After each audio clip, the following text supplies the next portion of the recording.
Good morning. I am in Song of Songs this morning. I've got my coffee, and then Luke, my dog. He's gonna hang out too. So I was in Song of Solomon, Song of Songs this morning, chapter 2, and actually I was here yesterday too. I wanted to share this part.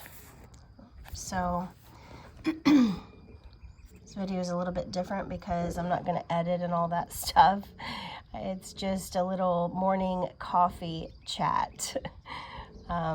Okay, so in Song of Songs, this is about the bride of Christ and her beloved, the Shepard King, which I love how the Passion Translation has it as shepherd, the Shepard King, and the bride is the Shulamite. And it's interesting because she says, I'm dark but lovely, or do not look at me because the sun has tanned me. Let's see, I think. Yeah, here it is. I feel as dark and dry as the desert tents and the wandering nomads, but the Shepard King says, yet you are so lovely, like the fine linen tapestry hanging in the holy place. Interesting, that's the veil. There's so much we can unpack from Song of Songs. Excuse me. So she's feeling just really just like dry as a desert. She's feeling dark. She's really overcoming, and it's very hard, but she's holding on to this hope that she will see her beloved again. And we get to chapter 2, and she starts off in chapter 2 by saying, I am truly his rose, the very theme of his song. Now, I want you to picture this is you, because it is, as the one who is seeking the Lord, and you're seeking him with your heart, as I am too. I am really seeking him right now to just be still. I just keep hearing be still. So I'm just sharing part of that. Maybe this will encourage you, because it encourages me every time I read it. That's why I think he brought me back to it. So the rose of Sharon, the lily of the valley, right? You're overshadowed by his love, like a lily growing in the valley. And he says back to you, the Shepard King, Jesus, yes, you are my darling companion. You stand out from all the rest. For though thorns surround you, you remain as pure as a lily, more than all the others. And then she's like, oh my goodness. Oh, you are to me, my beloved. You are to me the most fragrant apple tree. You stand above all the sons of men, which he does, right? Sitting under his grace shadow. Isn't that beautiful? His grace shadow, the shadow of his wings. I blossom in his shade, enjoying the sweet taste of his pleasant, delicious fruit, the fruit of the Spirit. So beautiful. Resting with delight, where his glory never fades. Suddenly he transported me into his house of wine. He looked upon me with unrelenting love divine. Revive me with your raisin cakes. Refresh me again with your apples. Help me and hold me. I am lovesick. Are you lovesick for Jesus? Are you getting refreshed by the daily bread? Are you seeking him daily? I can be honest and say that I opened up my Bible yesterday, but I really didn't get down there and seek and spend time with him. But I did read some of this, and he brought me back to it this morning. And I was like, I just want to be closer to you, Lord.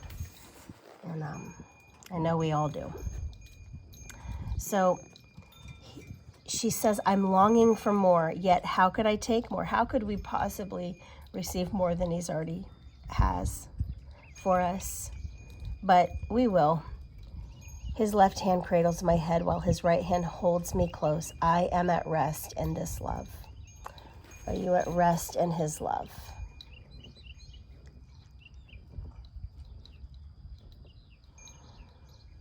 I'm going to skip over to verse 8. Listen, I hear my lover's voice. Do you hear the voice of his spirit calling to you? I know it's him coming to me, leaping with joy over the mountains, skipping in love over the hills that separate us to come to me. Let me describe him. He is as graceful as a gazelle, swift as a wild stag. Now he comes closer. He's coming closer because she's drawing near to him, and so he's drawing near to her. He comes closer to you when you draw near to him.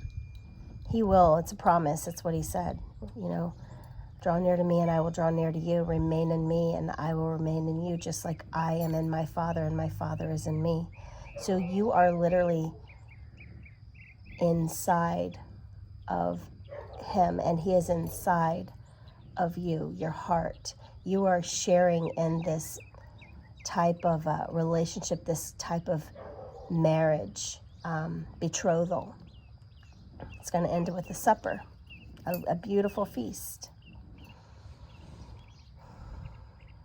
So it says, let me describe him. He is as graceful as a gazelle, swift as a wild stag. Now he comes closer, even to the places where I hide.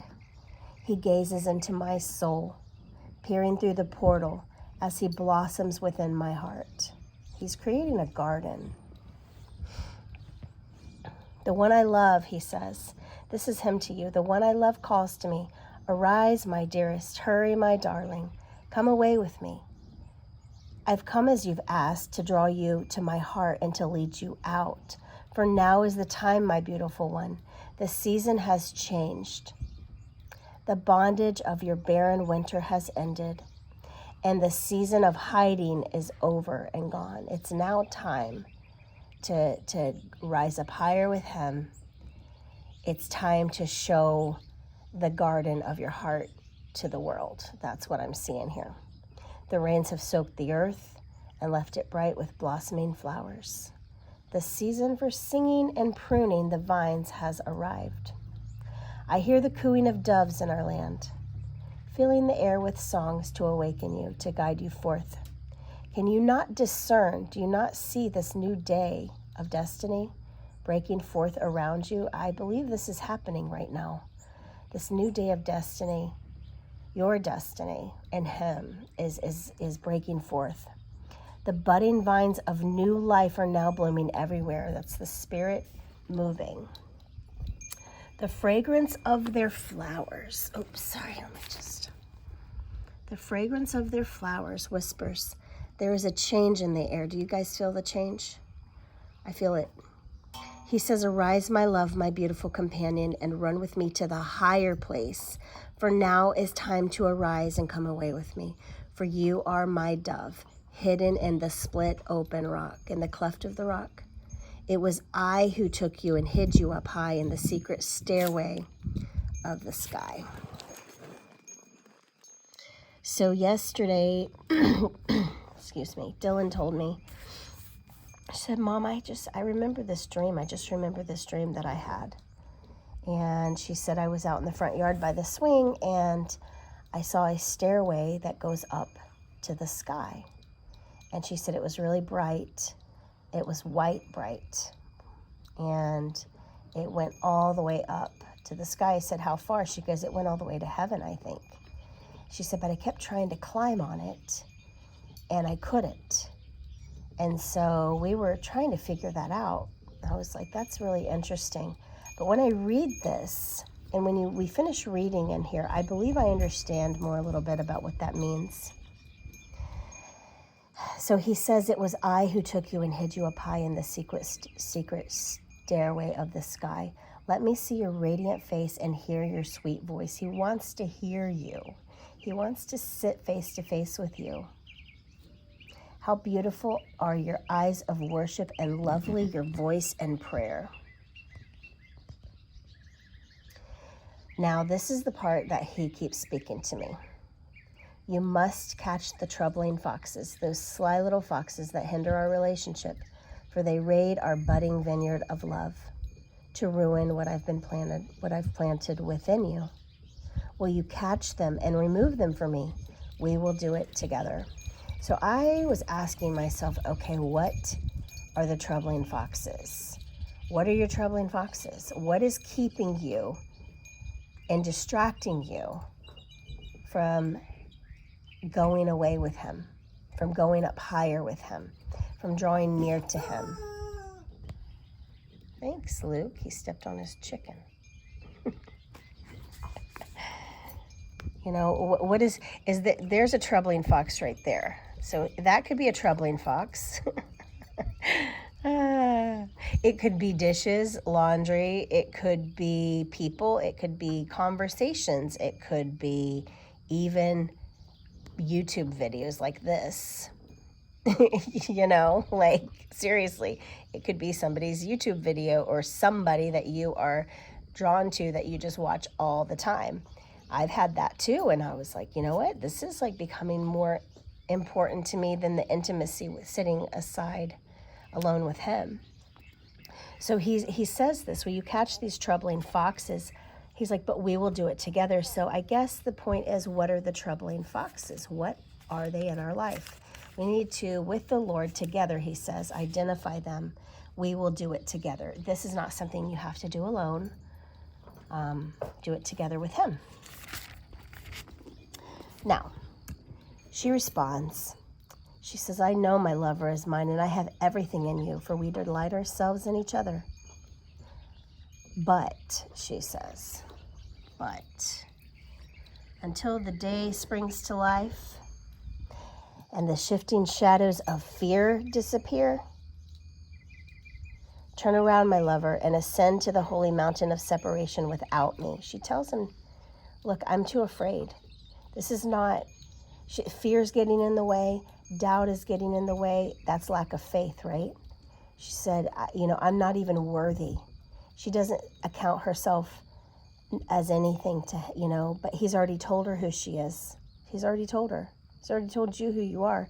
It's right in this book. She says, until the new day fully dawns, run on ahead like the graceful gazelle and skip over like the young stag over the mountains of separation. Go on ahead to the mountain of spices. I'll come away another time. I'll come away another time. So this is where I guess the bottom line is, are we talking to him when he comes to visit us? Are we going away another time? So take this for what it is. I'm not going to add to it. I'm literally just sharing what he's showing me. There's a goat. He's like climbing on the playground. That's funny. They really are like big kids, the goats. And Luke's like, what are you doing? So yeah. Anyway, I just wanted to share this journey here. He's saying he's hidden you. He's saying that you are his and he is yours. And he's telling you, you are a lily among thorns. You're among these thorns. And take a drink of my coffee.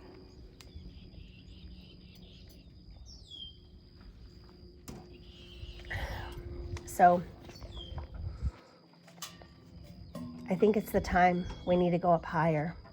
We really need to draw near to him. This is why, because the light of God, the light of his spirit, is going to fill you to overflowing, because you're going to shine out from spending that time with him, just like Moses did. You're going to shine forth.